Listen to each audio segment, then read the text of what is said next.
Good afternoon. I am Rodrika Nicole Taylor, and I am the new assistant manager here at Stronger Health Memorial. And thanks so much for attending our job fair. Today, I'm going to talk about the numerous career opportunities here in healthcare. Now, according to the World Census Population Check, there are 7.5 billion people here on Earth. Every year, millions of people are born into this world, and millions of people will die. And in between life beginning and ending, we all require a level of maintenance and care to keep us healthy in the meantime. For these reasons, the healthcare industry has exploded with career opportunities, with some positions dealing with direct care of patients where you will work side by side with other practitioners such as doctors and nurses, and others being more behind the scenes like managing administrative tasks such as billing, office scheduling, and transcribing physician medical notes. If you're a person who, as many might say, just don't have the stomach for direct patient care jobs, you're in luck, and working in healthcare still has many options for you. This type of role in healthcare is called a non-clinical healthcare job, and the education and training for these types of jobs can range from just a certificate to a master's degree. Let's start with non-clinical healthcare positions of health information manager or health information technician. The health information manager role typically requires a bachelor's degree and requires department oversight of the distribution and storing of medical health records. The health information technician would work under the manager to support the management of patient health records, and this job typically requires an associate degree. Health information workers are required to have knowledge of record keeping practices, HIPAA laws, and regulations. Needing strong writing skills is a medical transcriptionist, another non-clinical role typically requiring an associate's degree, and knowledge of medical terminology and acronyms so that medical notes and other information can be appropriately transferred into the patient's records. A medical secretary job is one that could be taught on the job. However, community college could also provide the medical terminology and computer software knowledge needed for this position.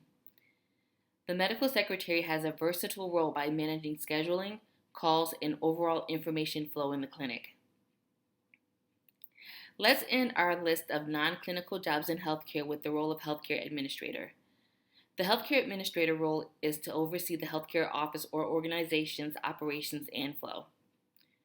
This high-level position typically requires a master's degree in business or healthcare management, and the individual must be knowledgeable in finance, healthcare laws, and ethics.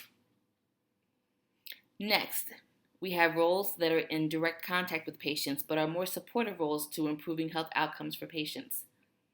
These roles are called allied health professionals and focus on providing services that identify, evaluate, and help to prevent or make better a person's medical condition, and this can be a role of a technician assistant or a technologist. There are approximately 80 different professions within allied health, and these career paths make up about 60% of all healthcare providers. Some of the professions seen in allied health include dietitians and nutritionists who specialize in nutrition education and meal planning for those patients whose conditions are dependent, such as those with diabetes or who are morbidly obese. A physical or occupational therapist is an allied health professional helping patients rebuild their physical independence through physical rehabilitation, and an audiologist helps to measure hearing function that will ultimately deliver a supportive device for hearing assistance. Within a hospital, you can find many allied health professionals, from the certified nursing assistant supporting patient daily living cares and support, to the pharmacy technician who assists the pharmacist with filling medication prescriptions, to the medical coder who ensures that the care and services rendered are coded concisely so that billing is accurate and insurance coverage is received. One of the more popular and quickly growing allied health careers is the medical assistant, who has training to manage front office non-clinical administrative duties while also being capable to assist nurses and physicians with basic clinic care, such as taking vital signs and administering shots. Lastly, let's go over the role who has the most involvement in patient care: nurses. Nurses assist physicians, follow orders, give medical treatment, administer medications, educate patients, and the list goes on and on and on. But how on and on that list goes depends on the level of nurse a person can be. There are 3 main levels of nursing, and we will start with the level that requires the least amount of education to the most. LPNs are licensed practical nurses that have completed vocational training in practical nursing, allowing them to obtain licensure to practice basic nursing care, such as monitoring patients, administering certain medications, changing bandages or providing wound care, and reinforcing patient education.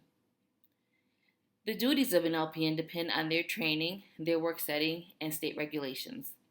A registered nurse can oftentimes be the direct supervisor of an LPN. The registered nurse requires completing a minimum of a 2-year associate's degree technical school program up to a 4-year bachelor's in science nursing. The registered nurse is responsible for performing patient assessments, reviewing patient health history to make supportive critical decisions, while including counseling and education to support optimal health outcomes.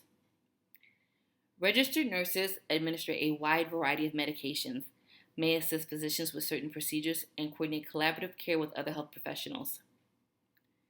The NP, or nurse practitioner, is the highest level of nursing in that a specialized master's degree was obtained in addition to the 4 years of education to have a bachelor's as a registered nurse.